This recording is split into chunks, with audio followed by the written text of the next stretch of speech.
Donc bonjour à tous, bienvenue à la section 1.6 du cours, donc le théorème fondamental du calcul. Si je peux vous donner un petit conseil ce matin, faites pause, allez vous faire un café, parce que vous allez voir, ça va y aller par là, le cours il est assez mal de tête. Fait que préparez-vous, café, 2 Tylenol, ça risque d'être plutôt ce que vous avez besoin aujourd'hui pour suivre le cours. Donc, c'est quoi le théorème fondamental du calcul? C'est un théorème qui va nous permettre de contourner les sommes de Riemann. Comme vous avez pu voir, les sommes de Riemann, c'est beaucoup de calculs, puis on est vite pris par la complexité justement des calculs. Par exemple, ici, si je vous demandais de calculer l'aire en dessous de la courbe de somme de Riemann avec un sin, très très vite on resterait coincé, on ne saurait pas quoi faire. Fait que justement, le théorème fondamental du calcul intégral va nous permettre de contourner ce problème-là. Donc, ça va commencer un peu mollo. On va faire quelques petites définitions avant d'aller énoncer le théorème, parce que j'ai besoin de faire un peu de vocabulaire. Après, on va énoncer le théorème.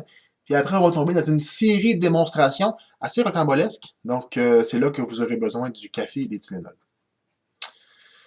Donc, voilà. Définition. Donc, définition d'une primitive. C'est quoi ça, une primitive? Ben, on va lire la définition, puis ça devrait être clair. Donc, une primitive qu'on va appeler grand F est une primitive de petit f si, quand je dérive grand F, ça me donne petit f. Exemple. Donc, exemple ici, si j'ai x3 sur 3, ben, ça, c'est une primitive de petit f qui est égale à x2. Donc, x3 sur 3 est une primitive de x2. Pourquoi? Parce que quand je dérive x3 sur 3, je mets mon 3 en avant, les 3 se cancellent, ça devient un 2. Ben, magie, elle égale celui-là. Donc, quand j'ai dérivé celui-là, si ça me donne lui, alors on dit que celle-là est une primitive de celle-là. Tout simplement. Donc, exercice, donc c'est pas vraiment un exercice, c'est plus une question, là. Donc, est-ce que x cube sur 3 plus 1, c'est aussi une primitive de x2? Fait que vous pouvez vous poser la question en 2 minutes, là.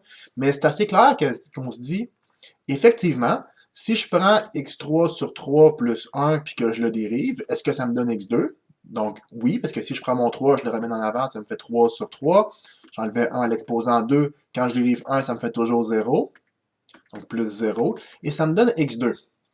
Donc, le fait de rajouter une constante, ben, ça fait quand la fonction reste quand même une primitive. Donc, ce qu'on peut voir, c'est qu'il n'y a pas une seule façon de trouver une primitive. Il y en a plusieurs. Et en fait, combien il y en a des primitives à une fonction? Il y en a exactement une infinité. Pourquoi?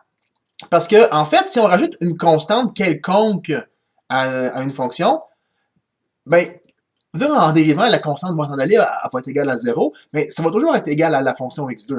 Donc, si je reprends ma fonction x3 sur 3, mais que je rajoute une constante quelconque, clairement, dès que je dérive, ça me donne encore x2, parce que quand on dérive la constante, ça donne 0. Mais x3 sur 3 plus c, c'est aussi une primitive. Donc, il y en a combien les primitives d'une fonction? Il y en a une infinité, parce que justement, dès qu'on rajoute une constante, ben, ça reste quand même une primitive. Donc, une primitive plus générale, donc, si vous trouvez une primitive, quand vous rajoutez une constante, mais ça reste quand même une primitive. C'est juste ça que je veux vous dire. Donc, petite question. Trouvez-moi une primitive de cos.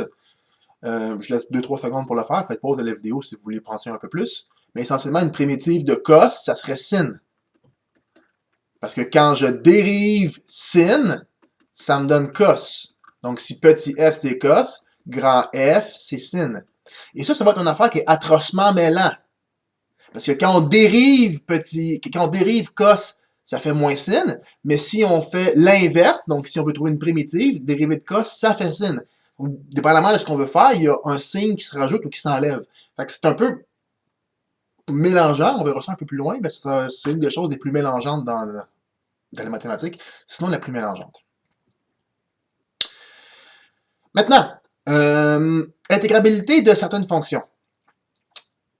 Intégrer, c'est beaucoup, pas plus facile, mais c'est beaucoup plus permissif que dériver. Qu'est-ce que je veux dire par là? C'est qu'il y a beaucoup plus de fonctions qui sont intégrables, qui sont dérivables. Donc, si on lit le théorème, donc, si une fonction est continue, alors elle est intégrable. Donc, je suis en train de vous lire ce qui est ici, là. Donc, si une fonction est continue, alors elle est intégrable.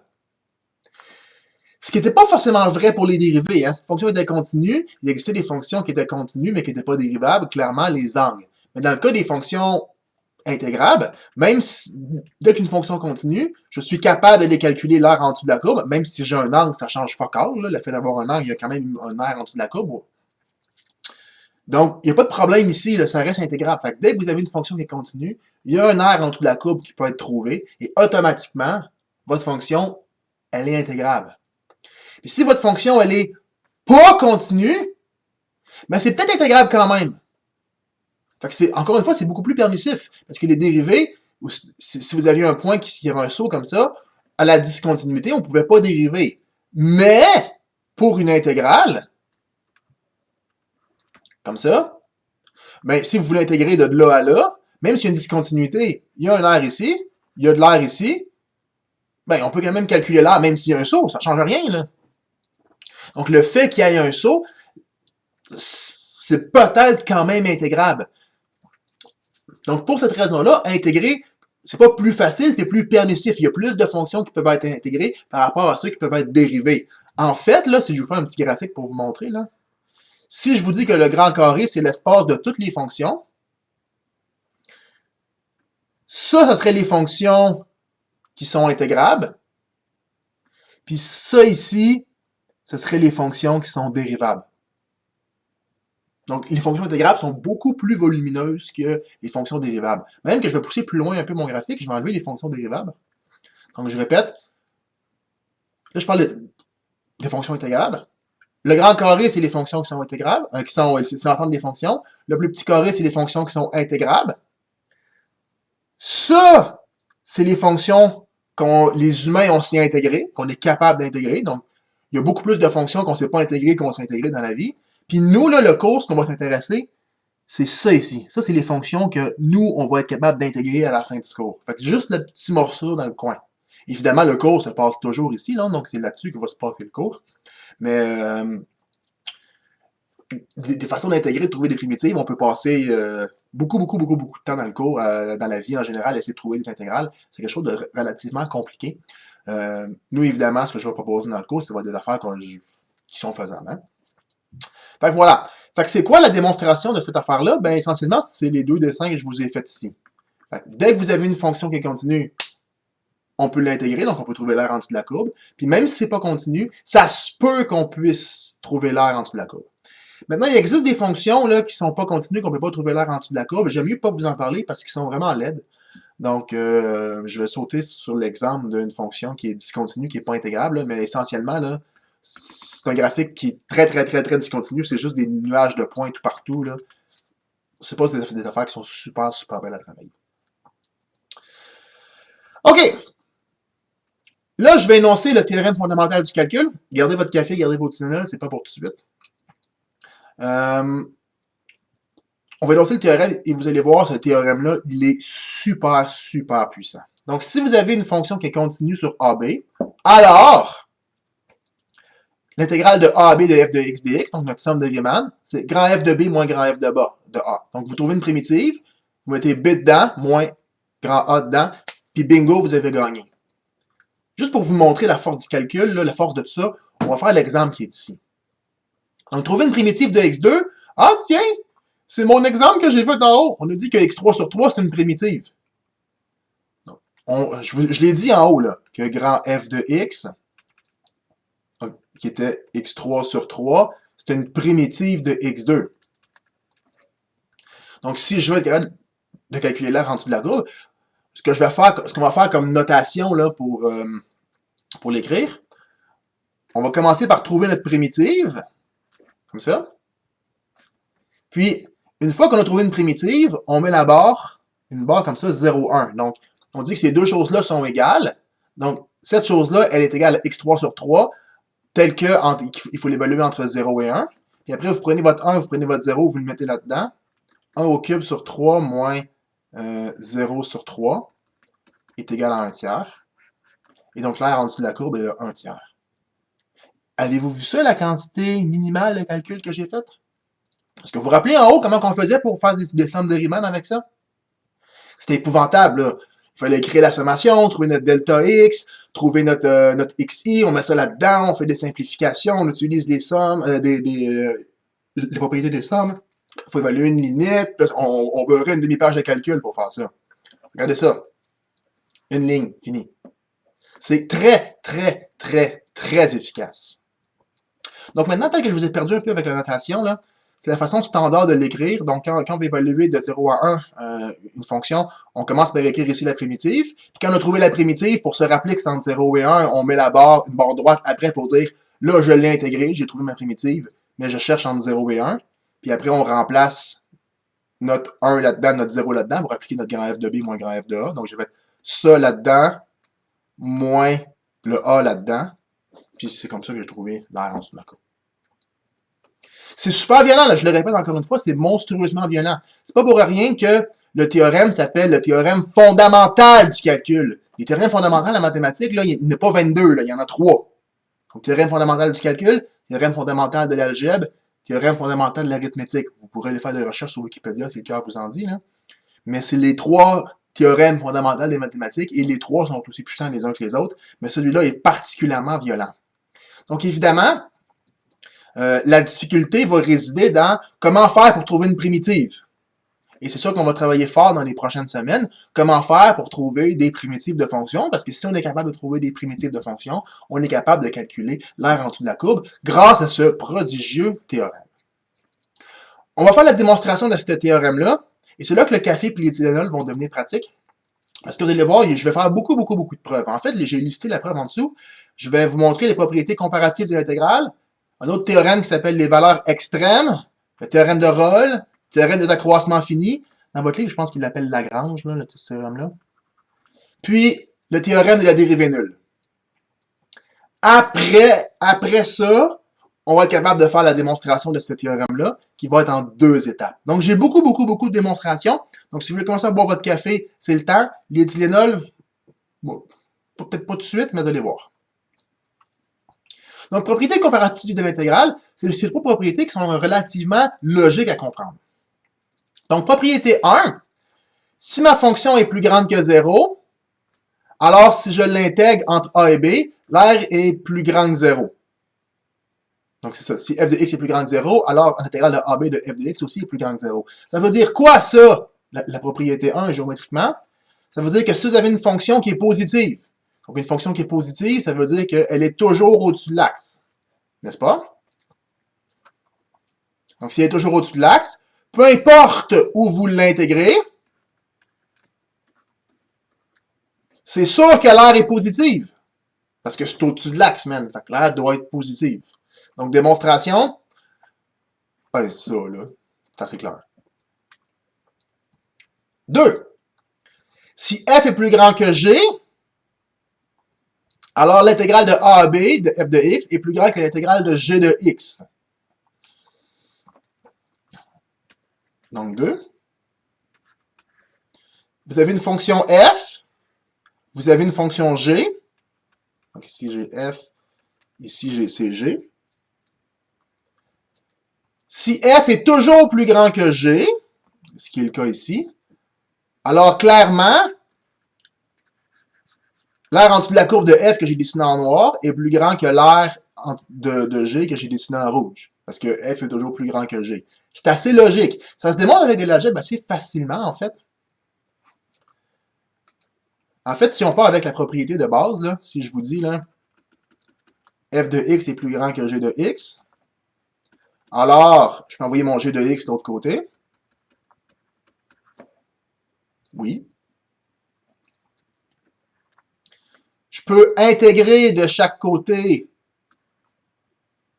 En fait, même, c'est pas comme ça que je vais l'expliquer. En fait, plus facile que ça.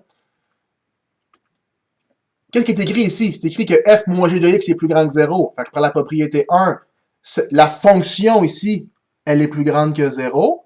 Or, l'intégrale est plus grande que 0. Donc, l'intégrale de f de la fonction aussi est plus grande que 0. Puis après, vu que c'est une soustraction, je peux séparer ma fonction, mon intégrale, en 2 morceaux comme ça. Puis j'envoie mon g de l'autre côté. Puis je viens de le démontrer, le deuxième résultat.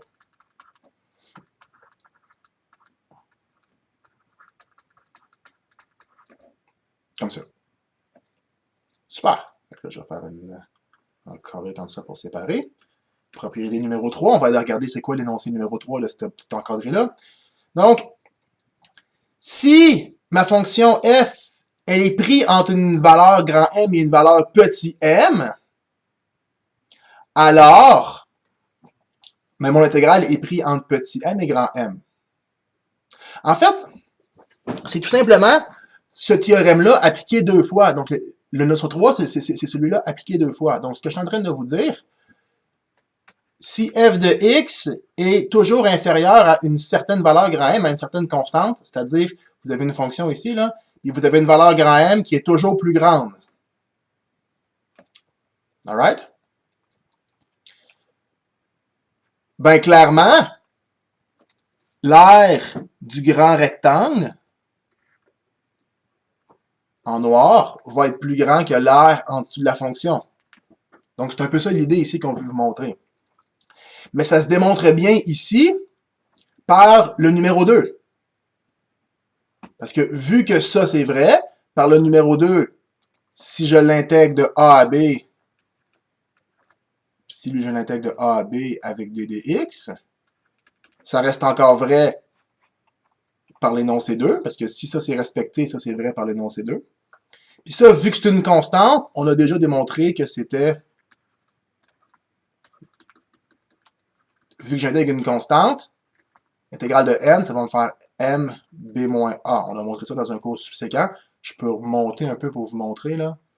On avait dit ça ici. Là. Sauf qu'au lieu d'avoir grand M, j'avais écrit C. Tout simplement. C'est ça ici que j'utilise. On va retourner ici. Bougez pas, on va retrouver. Fait que c'est vrai pour ça. Puis je peux aussi le faire pour l'autre côté. Je peux aussi le faire pour petit m, avec le même raisonnement, puis j'obtiens le même raisonnement de l'autre côté. Donc je peux montrer que f est pris là-dedans. En fait, là, c'est de se dire que si j'ai une valeur aussi qui est en dessous, comme ça, là, si j'ai petit m, qui est toujours plus petit que f de x, comme ça, qui est toujours plus petit, ben l'air en rouge est toujours pris entre l'air en noir et l'air en bleu, essentiellement. Fait que là, l'air en vert, ça serait ça. Puis l'air en rouge, ça serait ça. Puis l'air en noir, ça serait ça. Donc, essentiellement, c'est ça qui dit le théorème. Si vous avez un maximum à une fonction, puis un minimum à une fonction, c'est une fonction qui est toujours plus grande et une fonction qui est toujours plus petite, ben, la fonction noire est prise entre les deux lignes droites, simplement. Bon! Théorème des valeurs extrêmes. Le théorème des valeurs extrêmes, on va l'énoncer, mais je ne pourrais pas faire la vraie démonstration parce que les idées sont un petit peu trop développées pour le cours qu'on en est. Donc, c'est pas facile de démontrer ça. Il faut des idées de topologie, puis c'est pas quelque chose qu'on montre dans un cours de cégep. On va l'énoncer, puis je vais en parler, vous allez voir, c'est assez clair que ça fonctionne, par exemple. Théorème des valeurs extrêmes. Si f est continu sur un intervalle fermé AB, alors f atteint un minimum absolu en un point C et un maximum absolu en un point D. C'est-à-dire que il existe une valeur qui est maximale, il existe aussi une valeur qui est minimale. C'est-à-dire, démonstration intuitive de ça. Vous avez une fonction, elle est continue sur un intervalle fermé. Donc, vous avez AB, l'intervalle est fermé, donc un point fermé. La fonction, elle est continue, donc il n'y a pas de saut, puis elle va rejoindre l'autre point. Puis puisque l'intervalle est fermé, ça sous-entend qu'il n'y a pas d'asymptote. On ne finit pas par un asymptote de même, là, parce que sinon, on aurait un intervalle ouvert et qui ne serait pas fermé. Et ça, essentiellement, puisque j'ai un intervalle fermé sur une fonction continue, c'est sûr que j'ai un maximum ou un minimum. Parce que vu que la fonction est continue, c'est possible que ce soit lui qui est mon minimum ou que ce soit lui qui est mon maximum. Mais c'est sûr que j'ai un maximum et un minimum. Puisque j'ai un intervalle qui est fermé, ça veut dire que mes valeurs sont emprisonnées dans une certaine zone. Donc, ça garantit l'existence d'un maximum et d'un minimum. En y réfléchissant un petit peu, on fait comme oui, ça a du bon sens. La démonstration de ça est beaucoup trop compliquée, comme je l'ai dit tantôt, pour être faite dans le cours. Donc, on regarde le graphique, puis ça va marcher. Évidemment, si vous faites une discontinuité, comme si vous faites une asymptote, c'est pas vrai, là. Mais ça, c'est pas une fonction qui est continue. Il y a un saut. Donc, ça se peut pas. Mais si votre fonction, il faut relier les deux points sans enlever votre crayon, mais obligatoirement, à un moment donné, vous allez avoir un maximum et un minimum dans cet intervalle-là. C'est juste logique. OK. Théorème de Rolle. Donc, qu'est-ce qui nous énonce le théorème de Rolle? Donc là, si vous avez envie de commencer à prendre votre autre Tylenol, c'est peut-être le temps. Donc, soit f est une fonction continue satisfaisante les trois conditions suivantes. Donc, si j'ai une fonction f qui est continue sur un intervalle AB, si j'ai une fonction f qui est dérivable sur un intervalle AB, mais ouvert plutôt que fermé en haut, et si j'ai f de A et f de B, alors il existe au moins un nombre C tel que la dérivée vaut 0. Alright? En fait, si on regarde, là, ça ressemble pas mal à ce théorème-là, sauf que, en plus que f est continu, j'ai rajouté que f est dérivable, donc c'est-à-dire il n'y a pas d'angle dans l'intervalle. Ici, le théorème des valeurs extrêmes, là, j'aurais pu créer une fonction avec des angles, ça aurait été correct. Ça aurait été bon, j'aurais quand même eu un maximum et un minimum. Puis, j'ai rajouté que le début égale à la fin, ce que j'ai pas ici. Donc, dans le théorème des valeurs extrêmes, je vous ai pas spécifié que la fin doit être égale au début. D'ailleurs, mon exemple ne le fait pas du tout. Mais dans le théorème de Rolle, la fin doit être égale au début. Donc, si j'ai ces trois conditions-là, alors il existe un endroit où ma dérivée vaut 0. Au moins un endroit où ma dérivée vaut 0. Démonstration. Première condition, j'ai un point A puis un point B. Et f de A et f de B, il faut que ce soit la même chose. Fait qu'il faut que les deux points soient exactement à la même hauteur dans le graphique. Maintenant, je dois trouver une fonction. Je peux dessiner une fonction qui relie A à B. Il faut qu'elle soit continue et dérivable, c'est-à-dire qu'il ne faut pas qu'il y ait de saut, il ne faut pas qu'il y ait d'angle. D'accord? Je vais essayer de créer un endroit où est-ce que c'est impossible d'avoir f' de c est égal à 0. Si je l'essaye, là, mettons, je monte. À un moment donné, il va falloir que je redescende pour aller chercher B. Puis dès que je redescends, automatiquement, ben, je viens de créer un maximum ici. Donc, je viens de créer un endroit où la dérivée vaut 0. Donc, c'est sûr que j'ai un endroit ici où ma dérivée vaut 0. Je peux pas faire un saut, je peux pas monter puis faire un saut de même, parce que là, je vais enfreindre la condition continue. Puis je peux pas créer un angle comme ça, parce que j'enfreins la condition dérivable. Alright? Donc, j'ai créé un maximum et un minimum. Puis, ma dérivée va valoir 0. Maintenant, on pourrait se dire, ah, mais oui, mais on pourrait pas monter puis pas descendre, parce que si je descends, je fais la même chose, là, je crée un endroit où ma dérivée vaut 0. Je pourrais juste faire une ligne droite comme ça. Mais en ce moment-là, ben, en tous les points de ma fonction, ma dérivée vaut 0, c'est réglé. Ça se peut pas. Fait que tout ça pour vous dire, grosso modo, là, si j'applique mon théorème des valeurs extrêmes à ce cas-là, je sais qu'il va exister un maximum ou un minimum, essentiellement, parce que le théorème de Rolle respecte le théorème des valeurs extrêmes, donc je sais que j'ai l'existence d'un maximum ou d'un minimum. Puis, puisque ma fonction est dérivable, c'est sûr que ma dérivée vaut 0, parce que quand j'ai un maximum ou un minimum, ma dérivée vaut 0. Donc, démonstration de ça, c'est juste une application du théorème des valeurs extrêmes. Vous pouvez vous l'imaginer aussi par le dessin, ça fonctionne aussi assez bien. Théorème des accroissements finis. Donc, le théorème des accroissements finis, ça sert à quoi, ça? Ben, on va lire la définition, je vais vous l'énoncer, je vais vous le démontrer, puis après, on va s'en servir pour montrer un des théorèmes qu'on a besoin pour démontrer le théorème fondamental du calcul. Donc, théorème des accroissements finis, qu'est-ce qu'il nous stipule? Lui, il nous dit que si j'ai f qui est continu sur l'intervalle AB, si j'ai f qui est dérivable sur l'intervalle AB, alors il existe un point f' de C est égal à f de B moins f de A sur B moins A. Qu'est-ce que ça représente, ça, géométriquement, cette chose-là? Il nous dit, OK, man, tu as une fonction qui est définie sur un intervalle AB. Comme ça. La fonction est dérivable et continue, donc elle fait grosso modo quelque chose. Qu'est-ce que ça nous dit? C'est quoi ça, f de B moins f de A sur B moins A? Ça, c'est la pente. La pente comme ça, hein? C'est la pente de la droite qui relie le point A et le point B.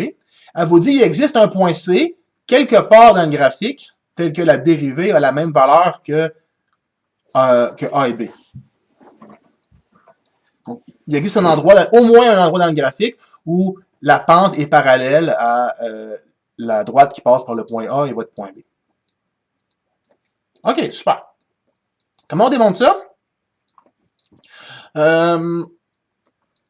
Je vais prendre cette fonction-là. Je vais montrer qu'elle respecte le théorème de Rolle. Puis ça va marcher automatiquement. Aussitôt qu'elle montre le théorème de Rolle, je vais appliquer le théorème de Rolle. Je vais tout de suite trouver ça. Alright? Ça, je vais l'effacer pour cacher mon prêt. Donc, je vais montrer que les conditions du théorème de Rolle sont respectées. Donc, quelles sont les conditions du théorème de Rolle? La fonction doit être continue sur l'intervalle. Mais ma fonction, elle est continue. Donc, si dans les conditions de décroissement infini, f doit être continue. Donc, ici, je prends une fonction qui est continue. Donc, f, par définition, je la prends continue. F de A, c'est une constante. Ça, c'est juste une constante. Puis f de B, ça, c'est juste une constante. Puis ici, c'est quoi ça? Ça, c'est une droite. Fait que c'est aussi continu. Les droites, là, c'est... on a l'habitude de travailler avec ça, là. C'est juste une droite. Fait que c'est aussi continu. Fait que cette fonction-là, elle est continue, il n'y a pas de problème. C'est une fonction qui est continue, il n'y a pas de problème.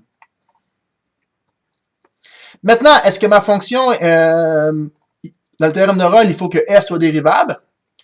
Mais dans les accroissements aussi, f doit être dérivable. Donc, dans la fonction que j'ai choisie ici, f est dérivable. Puis vu que, donc f est dérivable, ça c'est une constante, ça fait 0. Ça c'est une constante, ça fait la dérivée. Ça, x moins a, c'est également dérivable. Donc en plus d'être continue, la fonction h que je vous montre, elle est dérivable.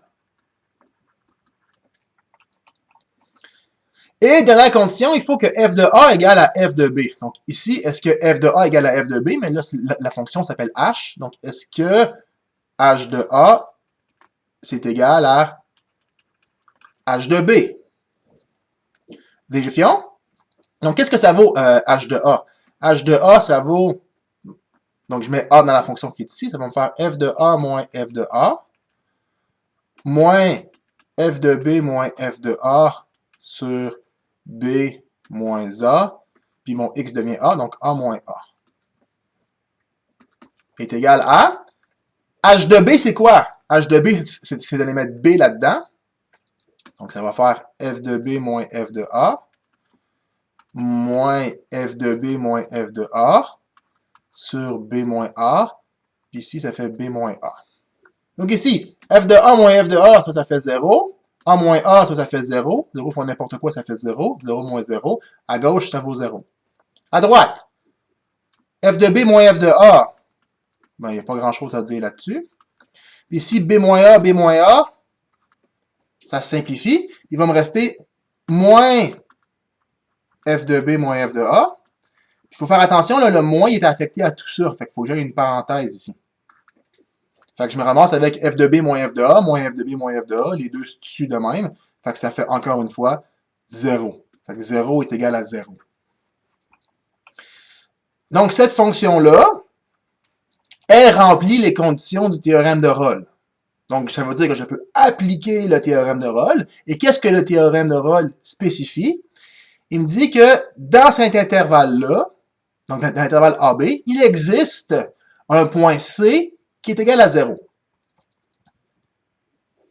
C'est-à-dire, il existe un point C, on ne sait pas où, là, dans l'intervalle AB ouvert. Je vais essayer d'écrire quelque chose qui a du sens, ça sera mieux. Donc, si je prends un point C dans l'intervalle AB, pour le théorème de Rolle, on sait qu'il existe un point que quand je fais H' de C, c'est égal à 0. Donc, je vais aller calculer H' de C. En fait, je vais aller calculer H'. Donc, je vais aller dériver la fonction que je vous ai montrée, moins f de a, moins f de b moins f de a, sur b moins a, puis ça va faire x moins a. Donc, je viens dériver ma fonction h. Dérivé de f, ça va faire f' de x. Ça, c'est une constante f' de a, vu que j'ai mis a dedans, là, donc quand je vais dériver ça, ça va me donner 0. Donc, moins, ça aussi, c'est une constante, mais là, ça ne donne pas 0 parce que c'est multiplié par x moins a. Donc, si c'est juste une constante multipliée par une fonction, je fais juste la sortir de ma dérivée. Puis, il me reste ici dérivé de x moins a. Donc, dérivé de x, ça fait 1. Puis, dérivé de a, ça fait 0. Donc, dérivé de ça, ça va me donner 1. Donc, il me reste ça ici. Et je sais que, vu qu'il existe un point C Quand je mets dans H, ça me donne 0. Quand je mets C là-dedans,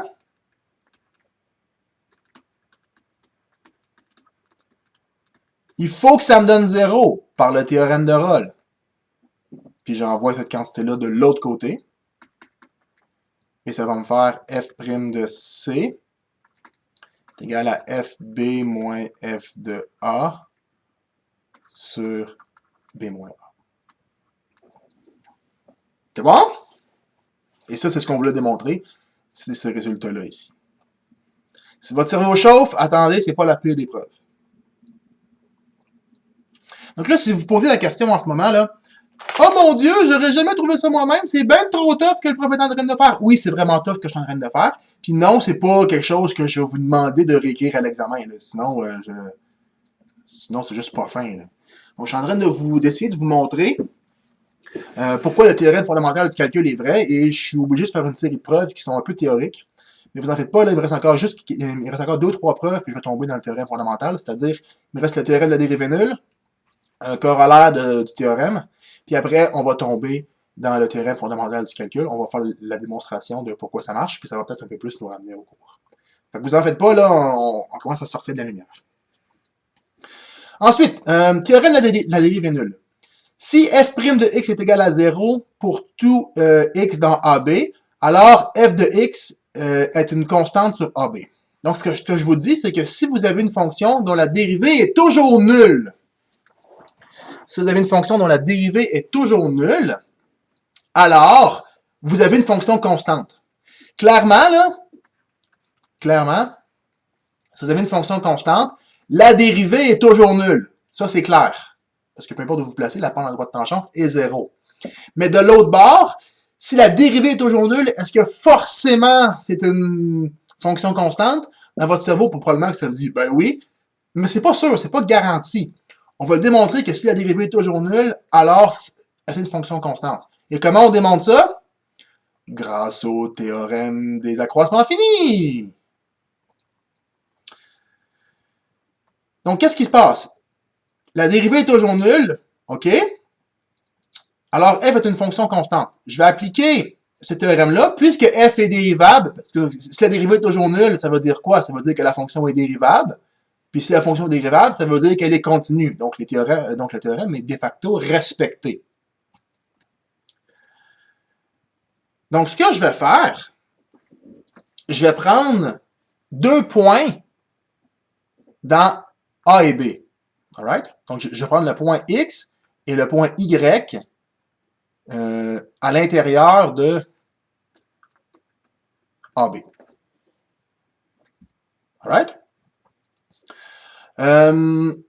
Maintenant,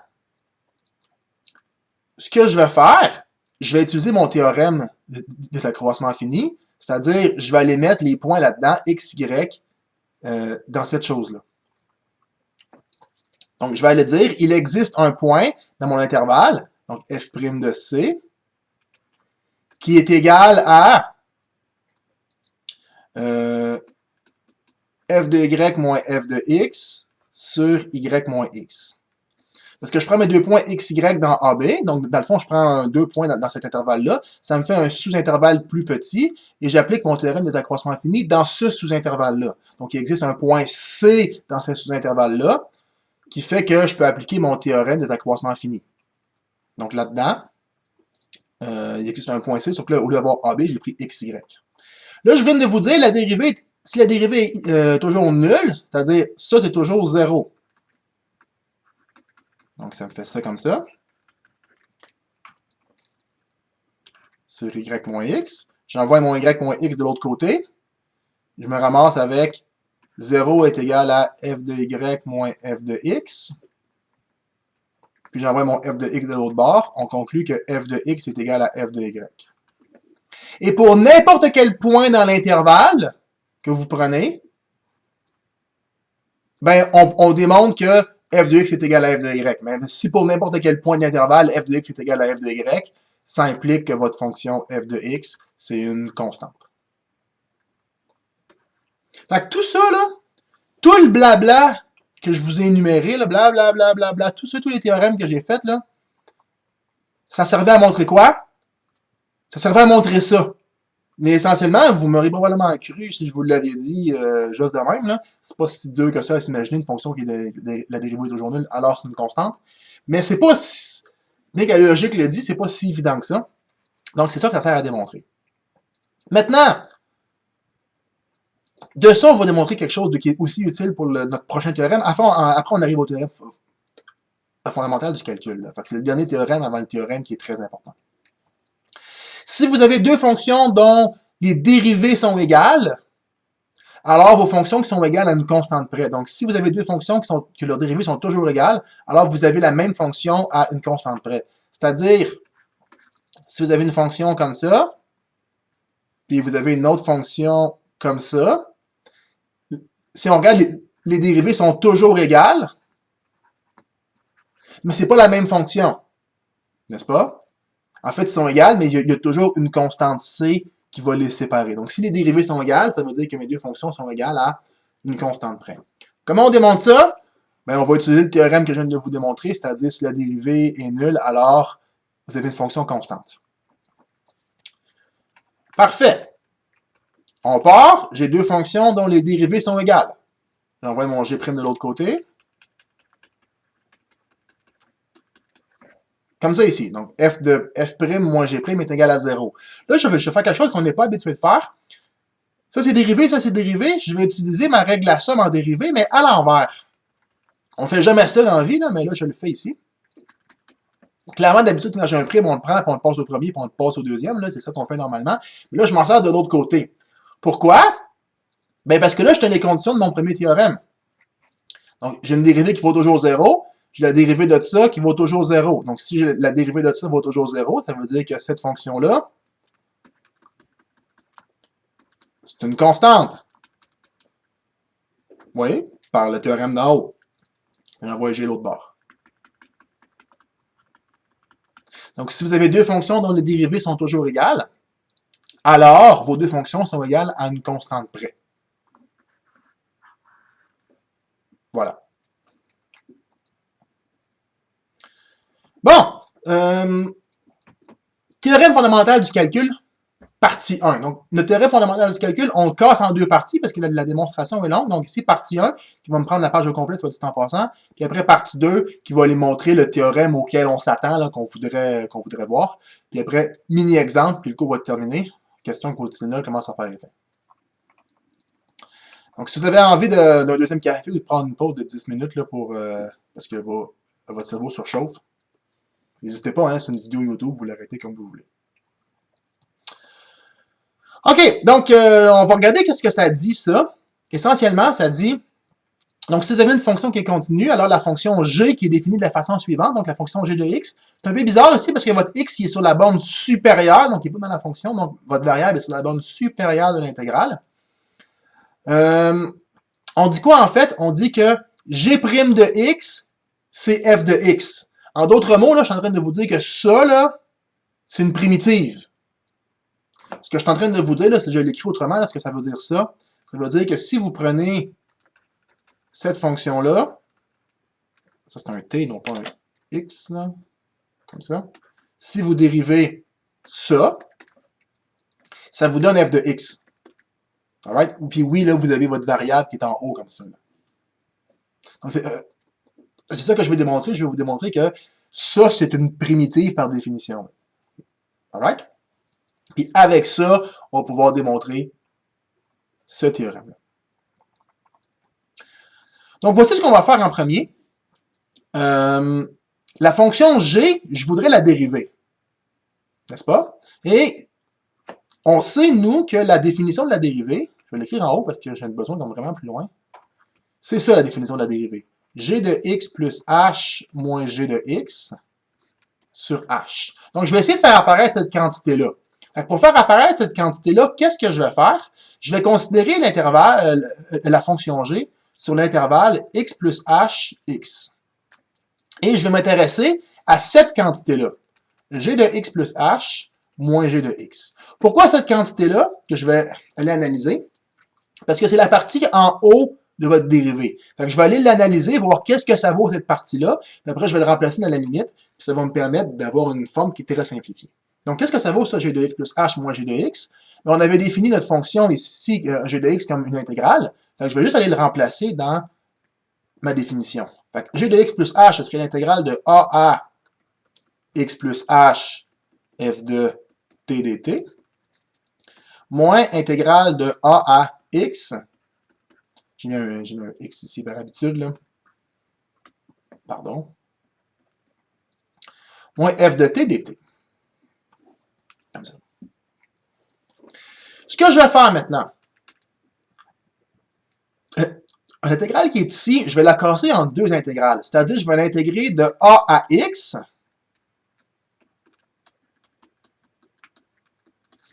puis après, je vais l'intégrer de x à x plus h. Là, je viens de passer par un point intermédiaire. J'ai déjà parlé de tout ça ici, là, donc de a à x, après de x à x plus h. J'ai déjà parlé de ça au dernier cours. Je suis en train d'utiliser la propriété... La propriété, c'était où? Ici, là, ça. Donc, je suis passé par un point intermédiaire. Donc, à l'intégrale de a à c, je suis passé par un point en plein milieu de l'intervalle qui était le point x. Donc, j'ai pris le point... Je vais attendre de revenir. On va la voir ici. Donc, j'ai pris le point x qui était en plein milieu de l'intervalle, puis je suis allé de a à x, puis après de x à x plus h. Fait que l'intégrale qui est ici, elle est devenue la somme des deux intégrales. Et au bout, j'ai encore a x f de t dt, man. Encore une fois, j'ai mis un x dans la main. En tout cas. Et c'est quoi le but d'avoir fait ça? Parce qu'ici, en fait, ici, c'est que j'ai a à x, ici, j'ai de a à x, puis là, j'ai un moins, fait que lui cancelle lui. Ça veut dire que ça se simplifie un peu.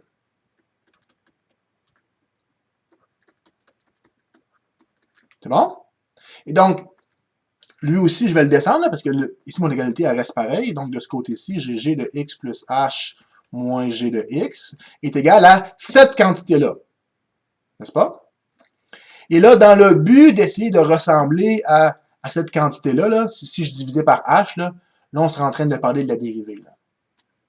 Donc, étrangement, cette quantité-là, c'est cette quantité-là. Puis ça, c'est la dérivée. Fait que si je fais ma limite ici, j'en train d'avoir une dérivée, en fait. C'est bon? Maintenant, qu'est-ce que je vais faire? Je vais partir sur une autre idée. Donc, on fait pause, on garde ça en tête. Maintenant, on a une belle égalité qui est ici. On la garde ici. On va s'en servir plus tard.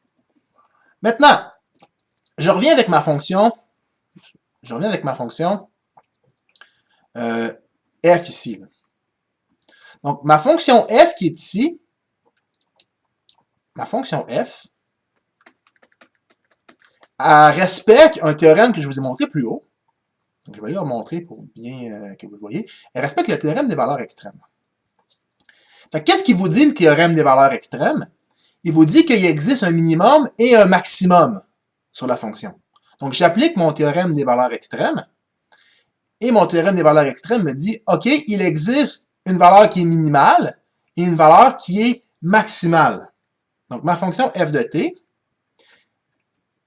il existe une valeur qui est minimale et une valeur qui est maximale sur l'intervalle. Oui, chez nous, le théorème, c'est écrit avec f, là, mais moi, je l'ai écrit avec petit m puis grand m, ma valeur minimale et ma valeur maximale, pour vous faire penser à un autre théorème que je vous ai montré, qui est les propriétés comparatives de l'intégrale. C'est-à-dire, on va la voir, je te l'ai trop, je pense. Ici, celui-là. Donc, puisque j'ai une valeur minimum et une valeur maximum, je peux intégrer cette chose-là et me ramasser avec cette inégalité-là. Donc, nous, c'était pas de A à B, par exemple, qu'on l'intégrait. On travaillait de x à x plus h, mais je vais aller utiliser ça en remplaçant mon A par x et mon B par x plus h. Donc, ici, donc ça veut dire, vu qu'on est de x à x plus h, donc ici, je suis de x à x plus h, de f de t dt. Puis ici,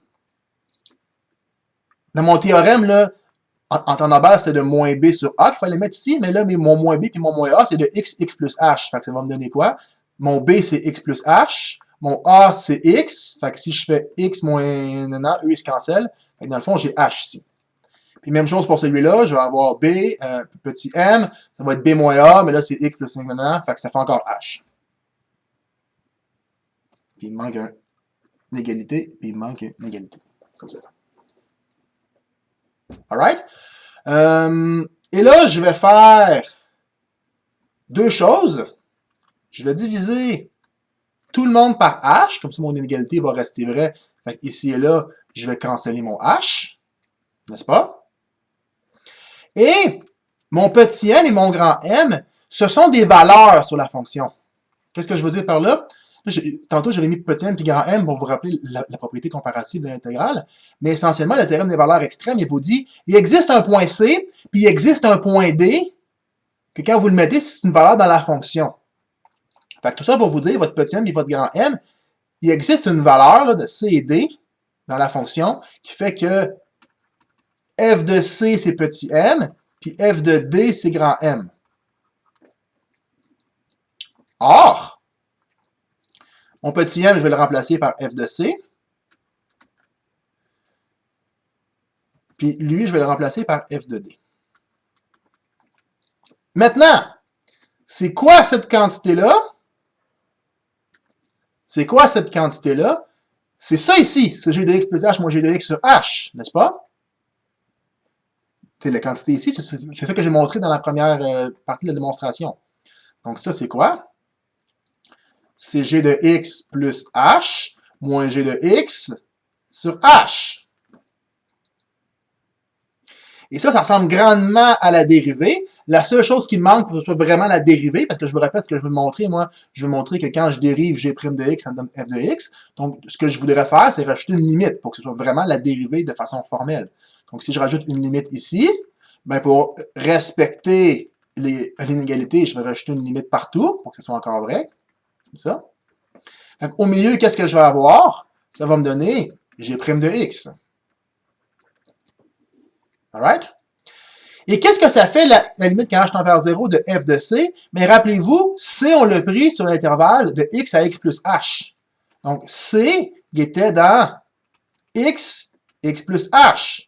Donc, qu'est-ce qui se passe quand mon h tend vers 0? Ça veut dire que mon intervalle, ça veut dire que mon h devient comme 0. Ça veut dire que c est dans le fameux intervalle xx. Or, lui doit être f de x. Puis même chose pour d. D aussi est dans l'intervalle x plus h, donc D aussi sera mort dans l'intervalle xx, donc mon D aussi va devenir f de x. Donc ça veut dire que g' de x, il est plus grand ou égal à f de x, et g' de x, il est plus petit ou égal à f de x.